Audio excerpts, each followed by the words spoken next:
Fala pessoal, professor Gabriel na área. Hoje vamos resolver mais uma questão. Aqui temos a questão 5 da prova da OBMAP de 2023. Esta questão 5 estava no caderno de nível 3 da prova, primeira fase. Ou seja, como era de nível 3, era para o pessoal do ensino médio. Mas dá para a gente desenrolar aqui com as informações que a gente tem. Então, vamos fazer daquele modelo. A gente lê a questão, observa os dados, vê o que a questão nos pede, usa as ferramentas necessárias e corre para o abraço da resposta. Então bora lá. A questão começa assim. Um carro viaja de Pirajuba a Quixajuba com velocidade constante de 60 km por hora em uma estrada que passa por Arraial. Às 11 horas, o carro havia percorrido um quarto da distância entre Pirajuba e Arraial e às 15 horas havia percorrido 3/4 da distância entre Arraial e Quixajuba. Qual é a distância entre Pirajuba e Quixajuba? Bom, primeira coisinha, ele quer saber a distância dessas duas cidades, a distância total, né? As informações que ele nos dá é 11 horas e 15 horas, que é quando ele dá um pedaço do trecho, né? Fica mais fácil da gente calcular, mas isso aqui é importante, a velocidade constante de 60 km. Se alternasse, a gente estava lascado para calcular. Mas como é constante, fica bem mais prático. Então, às 11 horas ele havia percorrido um quarto de distância de Pirajuba e Arraial. Bora lá, vamos montar isso aqui. Ou seja, tem Pirajuba e tem Quixajuba. Só que no meio tem Arraial. Não é bem no meio, né? A questão não diz isso. Mas bora lá. Então, um quarto da distância, ou seja, a distância entre P e A, havia sido percorrido já, e era 11 horas. E a outra distância foi entre Arraial e Quixajuba, que foi às 15 horas, quando havia percorrido 3/4 da distância. Ou seja, seria aqui, ó, 3/4 da distância, e aqui estava marcando 15 horas.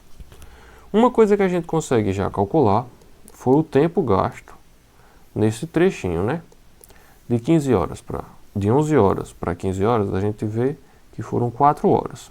Como ele já nos dá a velocidade, a gente já consegue determinar essa distância percorrida, que seria 4 vezes 60, que é o tempo vezes a velocidade dele, ou seja, 240 quilômetros. Esse trecho todo tem 240 quilômetros. Se a gente for chamar o seguinte, ó, a gente pega, deixa eu marcar com outra caneta aqui, ó, de Pixajuba até Arraial, a gente chama de A. E de Arraial até de Quixajuba, a gente chama de B. Então a gente sabe que foi percorrido esse pedacinho daqui, né?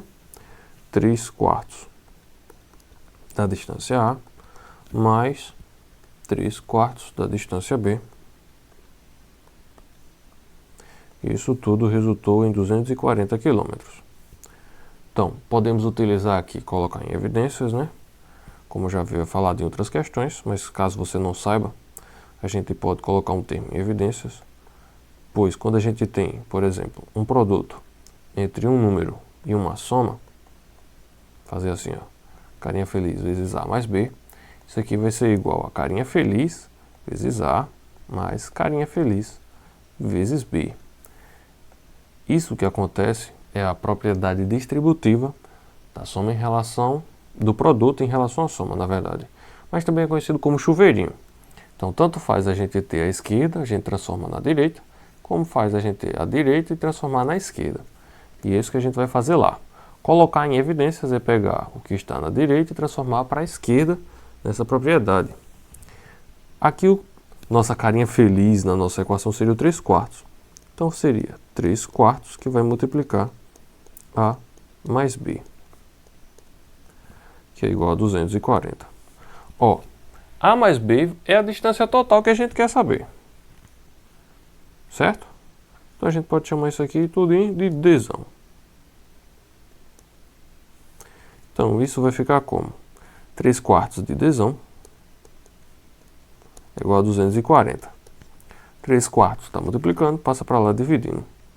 Então a gente vai ficar, isso aqui vai ser igual ao quê? Vai ser Dzão é igual a 240 vezes o inverso, né? 4/3. 240 dividido para 3, a gente pode cortar aqui, vai ficar 80. 80 vezes 4 vai dar 320, ou seja, são 320 quilômetros. Alternativa D. Certo, pessoal? Se ficou alguma dúvida, não se acanhe. Pode colocar aí nos comentários que eu vou responder o quanto antes. Vou resolver sua dúvida. Se for algo que precisa mais, eu trago um vídeo mais detalhado, de forma que fique mais simples e mais fácil de se compreender. Mas é isso. Fiquem por aí com bons estudos e até a próxima. Valeu!